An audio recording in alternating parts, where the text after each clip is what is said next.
Hello. Hello, listening squirrels. Seem to still have that frog in my throat. Been running my humidifier, so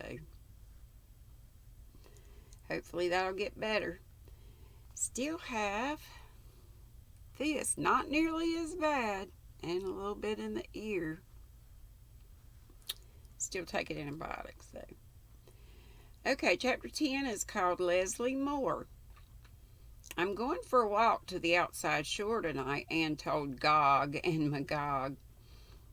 One October evening, there was no one else to tell, for Gilbert had gone over the harbor. Anne had her little domain in speckless order, one would expect of anyone brought up by Marilla Cuthbert, and felt that she could gad shoreward with a clear conscience. Many and delightful had been her shore rambles, sometimes with Gilbert, sometimes with Captain Jim, sometimes alone, with her own thoughts and new, poignantly sweet dreams that were beginning to span life with their rainbows. She loved the gentle, misty harbor shore and the silvery, wind-haunted sand shore, but best of all, she loved the rock shore, with its cliffs and caves and piles of surf-worn boulders, and its coves where the pebbles glittered under the pools, and it was to this shore she hied herself tonight. Hied. Took herself, I guess. There had been an autumn storm of wind and rain lasting for 3 days. Thunderous had been the crash of billows on the rocks, wild the white spray and spume that blew over the bar, troubled and misty and tempest-torn the erstwhile blue peace of Four Winds Harbor. Now it was over, and the shore lay clean washed after the storm. Not a wind stirred, but there was still a fine surf on, dashing on sand and rock in a splendid white turmoil, the only restless thing in the great pervading stillness and peace.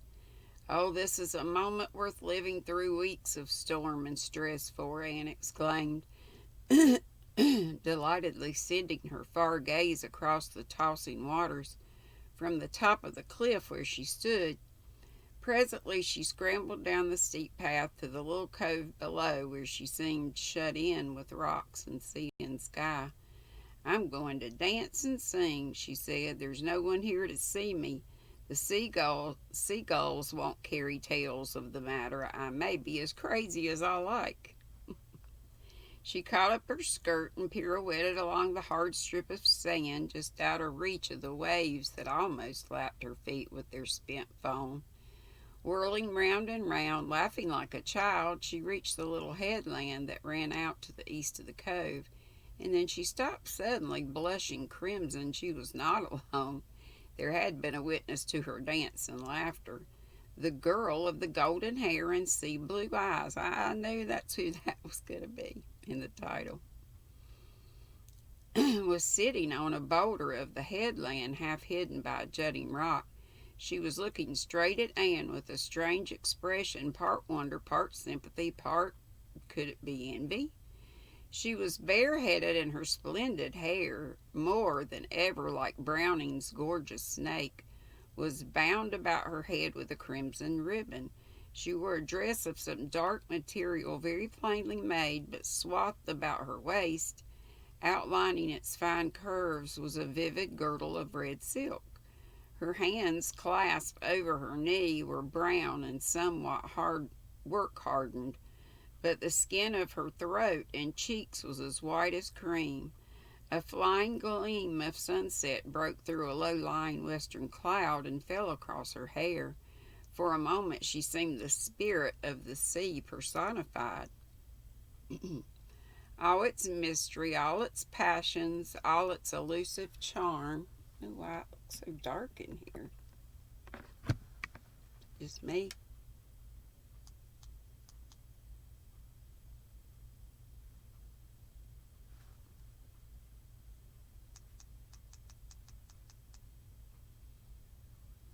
Oh, well.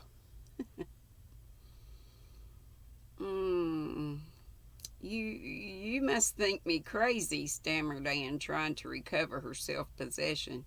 To be seen by this stately girl in such an abandon of childishness, she, Mrs. Dr. Blythe, with all the dignity of the matron to keep up, it was too bad. "No," said the girl, "I don't." She said nothing more. Her voice was expressionless, her manner slightly repellent, but there was something in her eyes, eager yet shy, defiant yet pleading, which turned Anne from her purpose of walking away, and instead she sat down on the boulder beside the girl.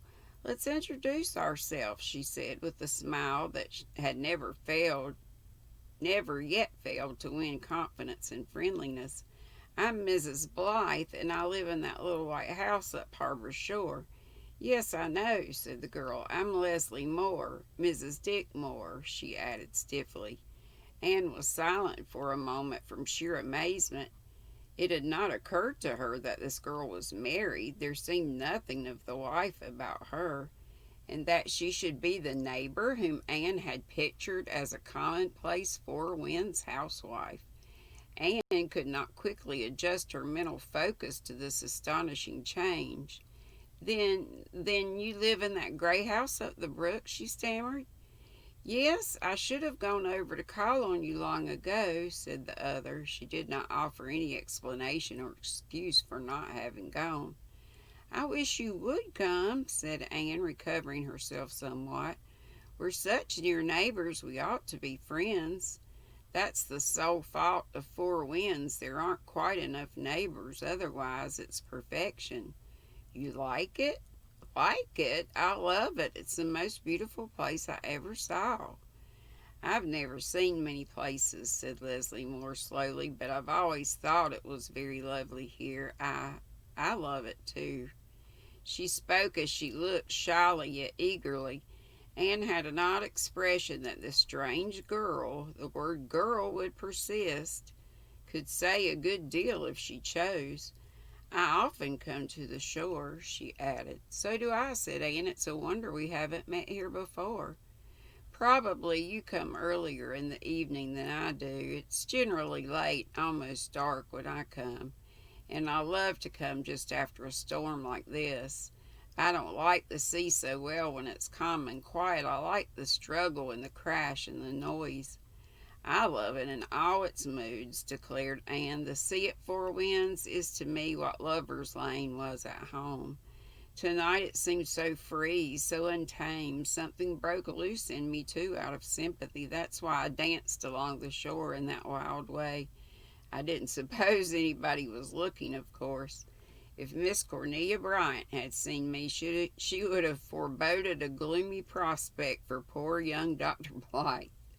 "You know Miss Cornelia?" said Leslie, laughing. She had an exquisite laugh. It bubbled up suddenly and unexpectedly with something of the delicious quality of a baby's. Anne laughed too. "Oh, yes, she's been down to my house of dreams several times." "Your house of dreams?" "Oh, that's a dear foolish little name Gilbert and I have for our home. We just call it that between ourselves. It slipped out before I thought." "So Miss Russell's little white house is your house of dreams," said Leslie wonderingly. "I had a house of dreams once, but it was a palace," she added with a laugh, the sweetness of which was marred by a little note of derision.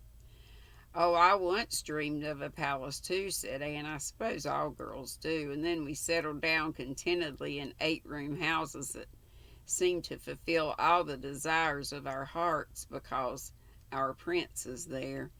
You should have had your palace, really, though. You're so beautiful. You must let me say it. It has to be said. I'm nearly bursting with admiration. You are the loveliest thing I ever saw, Mrs. Moore." "If we are to be friends, you must call me Leslie," said the other with an odd passion. "Of course I will, and my friends call me Anne." "I suppose I am beautiful," Leslie went on, looking stormily out to sea. "I hate my beauty. I wish I had always been as brown and plain as the brownest and plainest girl at the fishing village over there. Well, what do you think of Miss Cornelia?" The abrupt change of subject shut the door on any further confidences. "Miss Cornelia's a darling, isn't she?" said Anne. "Gilbert and I were invited to her house to a state tea last week. You've heard of groaning tables?" "I seem to recall seeing the expression in the newspaper reports of weddings," said Leslie, smiling. "Well, Miss Cornelia's groaned. At least it creaked positively. You couldn't have believed she would have cooked so much for two ordinary people. She had every kind of pie you could name, I think, except lemon pie. She said she had taken the prize for lemon pies at Charlottetown exhibition 10 years ago and has never made any since for fear of losing her reputation for them." "Were you able to eat enough pie to please her?" "I wasn't. Gilbert won her heart by eating. I won't tell you how much. She said she never knew a man who didn't like pie better than his Bible. Do you know, I love Miss Cornelia." "So do I," said Leslie. "She's the best friend I have in the world."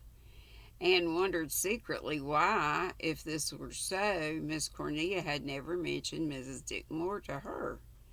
Miss Cornelia had certainly talked freely about every other individual in or near Four Winds. "Isn't that beautiful?" said Leslie after a brief silence, pointing to the exquisite effect of a shaft of light falling through a cleft in the rock behind them across a dark green pool at its base. "If I had come here and seen nothing but just that, I would go home satisfied. The effects of light and shadow all along these shores are wonderful," agreed Anne. "My little sewing room looks out on the harbor, and I sit at its windows and feast my eyes. The colors and shadows are never the same 2 minutes together." "And you are never lonely?" asked Leslie abruptly. "Never? When you are alone?" "No, I don't think I've ever been really lonely in my life," answered Anne. "Even when I'm alone, I have real good company. Dreams and imaginations and pretendings. I like to be alone now and then just to think over things and taste them. But I love friendship and nice jolly little times with people. Oh, won't you come to see me often? Please do. I believe," Anne added, laughing, "that you'd like me if you knew me better." "I wonder if you would like me," said Leslie seriously. She was not fishing for a compliment. She looked out across the waves that were beginning to be garlanded with blossoms of moonlit foam, and her eyes filled with shadows. "I'm sure I would," said Anne. "And please don't think I'm utterly irresponsible because you saw me dancing on the shore at sunset. No doubt I shall be dignified after a time. You see, I haven't been married very long. I feel like a girl and sometimes like a child yet." "I've been married 12 years," said Leslie. Here was another unbelievable thing. "Why, you can't be as old as I am," exclaimed Anne. "You must have been a child when you were married." "I was 16, said Leslie, rising and picking up the cap and jacket lying beside her. "I'm 28 now." "Well, I must go back." "So must I. Gilbert will probably be home. But I'm so glad we both came to the shore tonight and met each other." Leslie said nothing, and Anne was a little chilled. She had offered friendship frankly, but it had not been accepted very graciously. If it had not been absolutely repelled. In silence they climbed the cliffs and walked across a pasture field of which the feathery bleached wild grasses were like a carpet of creamy velvet in the moonlight. When they reached the shore lane, Leslie turned. "I go this way, Mrs. Blythe. You will come over and see me sometime, won't you?" Anne felt as if the invitation had been thrown at her. She got the impression that Leslie Moore gave it reluctantly. "I'll come if you really want me to," she said a little coldly. "Oh, I do," exclaimed Leslie with an eagerness which seemed to burst forth and beat down some restraint that had been imposed on it. "Then I'll come. Good night, Leslie." "Good night, Mrs. Blythe." Anne walked home in a brown study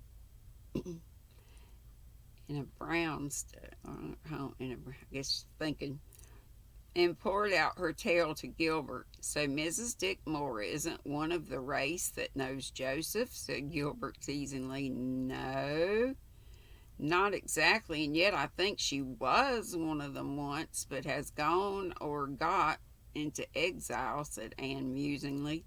"She's certainly very different from the other women about here. You can't talk about eggs and butter to her.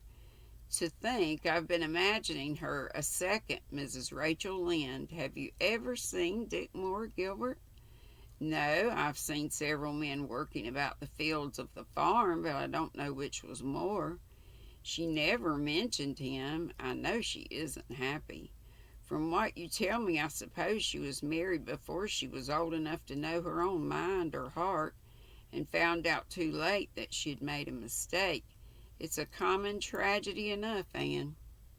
A fine woman would have made the best of it. Mrs. Moore has evidently let it make her bitter and resentful. Don't let us judge her till we know," pleaded Anne. "I don't believe her case is so ordinary. You'll understand her fascination when you meet her, Gilbert. It's a thing quite apart from her beauty.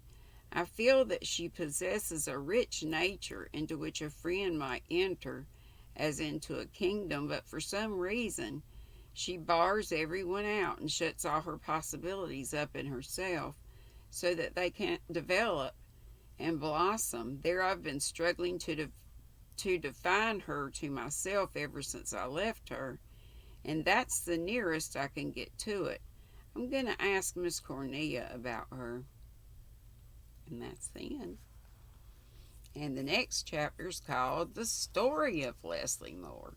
That'll be chapter 11. Okay, well, I'm on today. It's Wednesday, hump day, so look for me to come on today at 5 with just more chit chat. Still haven't got my snake's face on. I've been working on 500 whips. A little time on this, a little time on that. Golly gosh. So many things. Anyway, and Thanksgiving trivia, I'm sure. Have a blessed day until I see you at 5 p.m. Eastern today. And be sweet. Don't be ugly. See you soon. Bye-bye. Love you.